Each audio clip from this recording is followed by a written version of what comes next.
Hi guys, we are starting week 3 of language, and today we're going to be doing cumulative review, which is really great when we come back to kind of get us back into the flow of things. And then the rest of the week, in the next couple weeks, what we're going to be doing is a research report. And we're going to do the first part of it together. We'll all do one person together. And then after that, you'll get to choose your own person to do a report on. So if you're ready, and I hope you are, please open your books to page 287, and we'll get started. Okay, I hope you had a great spring break, and you are ready to dive back into the world of language. And hopefully this works. I know I say that every time, but it works, yay! Here we go. So cumulative review. It says, write the letter of the abbreviation that is written correctly. Well, when we have an abbreviation, like a date, how do we abbreviate the word September? Do we abbreviate it SEP period, SEPT period, or SEPT? If you said B, SEPT period, excellent job. Now what you guys can do is this. You can press pause and challenge yourself. See if you can do these without going over them with me. But if you want to go over them with me, more power to you. You can totally do that. Okay, number 2. A, 50 kilograms, no periods. B, 50 k G period. Or C, 50 kg period. If you said A, you are correct. Metric units do not have periods in their abbreviations. So it is A. Number 3, 250 BC. Now the first one looks a little off, right? A looks a little off, so we would never choose A. But let's look at B or C. Do we need a period after the abbreviations B dot C dot? If you said no, you are right. It is letter B. Good. Number 4, 1,000 pounds. Is it PDS period, LB period, or just L period? If you said LB period, excellent job. Let's move over to the second column. Number 5, 60 grams. Do we say GMS period, G period, or just G period? Is grams metric? It is, so do we need the period at the end? No, we don't. It is letter C. Number 6, 5 p.m. Is it 5 capital P lowercase m, 5 p dot m dot, or 5 p.m. with no dots? It is letter C. Excellent. Number 7, 25 milligrams. Is it mg, MLLG period, or mg period? Just like with grams, it is metric, so it's going to just be mg with no periods because it's metric, so letter A. Number 8, 12 gallons. GAL period, GALL period, or just GA? If you said A, good job. You are on a roll. Okay. Now I just looked at my book, and they said for number 6 that it is B. So if you put B, I would give you B as well. Sometimes, guys, to be absolutely honest with you, I write PM without the dots.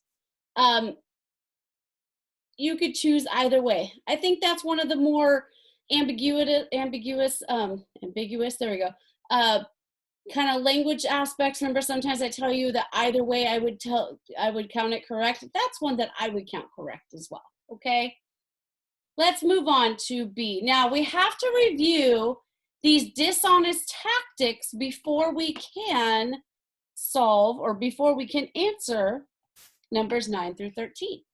So we have bandwagoning. Come on, join our group. Everybody else is doing it, right? That's bandwagoning. Join on the bandwagon. Name calling. If you don't do this, you're just gross. That's name calling, right? Promises. This product is promised to make you lose 10 pounds overnight. That's a promise, right? And testimonial. This famous person is doing this, so why don't you? Right? That's a testimonial. So let's look at 9 through the direction. It says, identify the dishonest tactic being used in each example. Write the letter of the correct answer in the blank. Here we go. Number 9.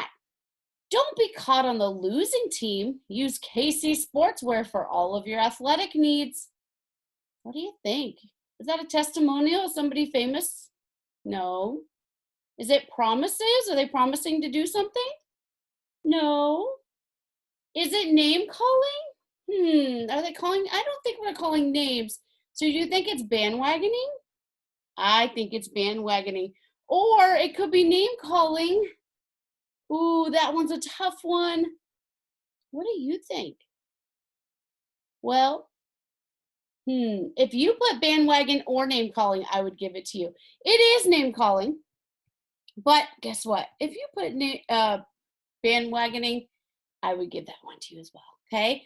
Number 10, famous Italian chef Alonso Iacoviello uses only tough brand cookware. This word right here gives it off, gives it away. Famous. What is that? That's a testimonial D. Good. Number 11, join millions of moms today. Wash with beach Tide detergents. Bandwagoning. Good. Jump on the bandwagon with all the other moms, right? That's A. Number 12, if you need it, we've got it. That's promises. Good. C. And wear your shoes. Wear the shoes that all the athletes wear. All of them wear them. What is that? Yes, that is bandwagoning. Jump on the bandwagon with everybody else, right? Jump on that bandwagon. Good. Let's move on to letter C. Write the letter of the correct choice in the blank. Use each choice only once. So that's important that we can only use them once. So we have to choose from table of contents, title page, copyright page, index, glossary, and bibliography page. Which page names the title, the author, the illustrator, the publishing company, and the city of publication? What do you think it is?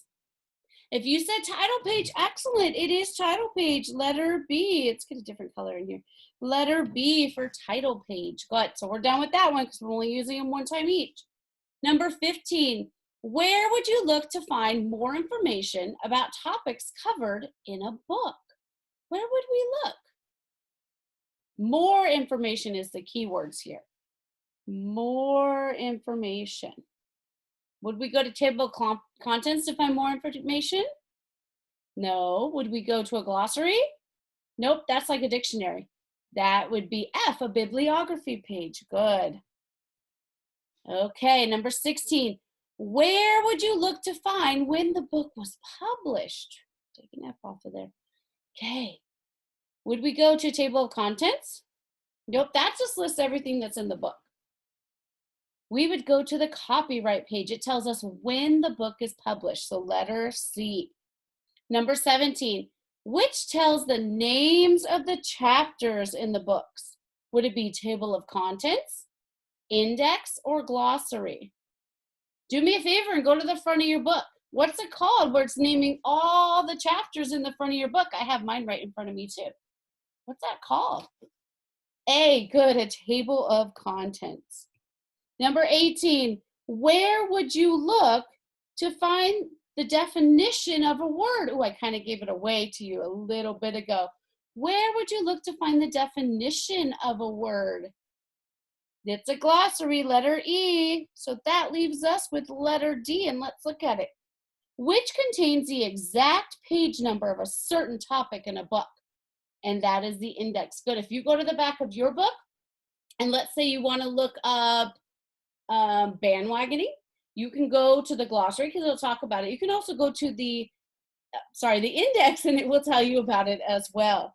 Okay, go ahead and turn your page over. And we are looking at page 288, and it says write C in the blank if the sentence is correct, okay? Write R if it is run on. You should find, oh, I love when they do this. You should find 5 run-on sentences. Remember, a run-on sentence is a sentence that does not stop for punctuation. It just keeps going and going and going forever and ever, and then it doesn't stop and there's no punctuation. And get what I mean? Okay, let's look. Number 20. My cousin came to visit. I introduced him to the family. Ooh, is this a run-on sentence? Remember, comma splice errors are run-on sentences too. Should there be a period here? Actually, we're just going to go ahead and fix these. Should there be a period right here? Yeah, there should. So this is a run-on sentence. It is not correct. Number 21. Jennifer is my sister, comma, and Daniel is my brother. Did they use the comma correctly there? They did. Who remembers what kind of sentence this is? I have an independent clause of Jennifer is my sister, a comma, a conjunction, coordinating conjunction, joined to another independent clause of Daniel is my brother. If you said compound, you are right. This is a correctly written sentence. Number 22. Jennifer takes piano lessons, comma, Daniel and I are in the Scouts. Is that a run-on sentence? It's a comma splice error, right? We need to put that period right there. That should not be there. 23. Jennifer draws well, comma, she is in an art class. Is that written wrong or incorrectly? You're right. It is a run-on sentence. What should happen is we should put a period here and then capitalize she, right? And guys, I know it didn't say to do this, but I think it's really helpful when we can go see where the errors are and then we can correct them. A lot of times we get complacent with just finding the answers that we don't know why we have the answers or why we know what we know. And if we can explain why we know what we know, it helps us to better understand everything as well, okay? So let's go on to 24. Daniel's favorite pastime is fishing, comma, but mine is hiking. I want to look at this comma, but. This is a coordinating conjunction, and it can only be used if correctly if there is an independent clause on one side and an independent clause on the other. So let's look. Daniel's favorite pastime is fishing. That's a complete thought. Mine is hiking. Yeah, that's a complete thought too. So this is correctly written. 25. We can play touch football after supper, comma. You can be on my team. Is that written correctly? Comma splice error? Comma splice error. So it should be a period and then capitalize you. So this is a run-on sentence. 26. We can go swimming, comma, or we can play in the treehouse. This is another coordinating conjunction, and, but, and, or. So it's only going to work if we have an independent clause on one side and an independent clause on the other. Let's look. We can go swimming. Yep, independent clause. Complete that. We can play in the treehouse. Yes, independent clause. So this is a correctly written sentence. 27. Tomorrow is Sunday, comma, we will go to our church. What do you think? It's a run-on sentence. It should have a period and then a capital we. Okay, let's look at 28. Come back next month and bring your new dog. Okay, there's no commas in this one, so let's see. Come back next month and bring your new dog. Now, it doesn't have a comma and, so it can't be two independent clauses, but what kind of sentence is this? Is this interrogative? Is this imperative? Is it a declarative sentence? What kind of sentence is this? If you said imperative, you're right. Who come back next month? You come back next month, right? So we have come is our verb. Oh, hello, iPad. Let's see. We have, it's trying to be silly on me today. Let's see. We have come as our verb and is a conjunction, but it's not being used as like a comma conjunction in this case, but it's still a conjunction. Come and bring. Who come and bring? You come and bring. So is this correctly written? It sure is. So we're going to put a C right there. And I'm sure this might give you a little trouble because we haven't done it in a little while, but you guys are going to do great at this because we're just going to keep practicing. When we write our research report, we're going to be using a lot of these concepts that we've already been learning throughout the year. Letter E, fill in the circle next to the correct meaning of the underlined word. Okay, 29. This bi-monthly travel magazine features an article about Morocco. Now, the part of the sentence we want to look at is, or the word, excuse me, is bi. Bi means what? Is it published every 2 months or published every month? Think of a bicycle or biannual. Bi means 2, right? So it's published every 2 months. Let's look at 30. This information may be inaccurate since it was published 5 years ago. Does in mean very accurate or not accurate? If you said not accurate, excellent job. In means not. Number 31. A typical Moroccan marketplace is disorderly. Look at the prefix. We have dis. Not like this, but dis. Okay? Disorderly. Opposite of orderly or very orderly. If someone is described or something is described as disorderly, are they an orderly person or is it an orderly thing or not very orderly at all? Not very orderly. So it's the opposite of orderly. Number 32. The intricate weave of this rug is unusual. Ooh, un is the prefix we're looking at. Is unusual mean especially usual or opposite of usual? It is opposite of usual. Good. It's not usual at all. 33. This rug weaver hangs his brightly colored rugs in front of his tent. A weaver, is it one who weaves or full of weaving? Remember, a painter is someone who paints. A teacher is someone who teaches. So a weaver is one who weaves. Awesome. Let's do the last one. A small boy shyly offers passersby samples of the fruit he is selling. Shyly, is it in a shy manner or without shyness? If you said in a shy manner, excellent job. So guys, it's a very quick lesson today. Be prepared tomorrow. So I want you guys to have your books ready for tomorrow, but also I would like you to have paper. So the spiral notebook that I sent home will work just fine. We're going to be doing one together at first. And then, like I said, I'm going to set you on your own and do your own. So I'm so excited that we're back, and I'll see you tomorrow. Goodbye.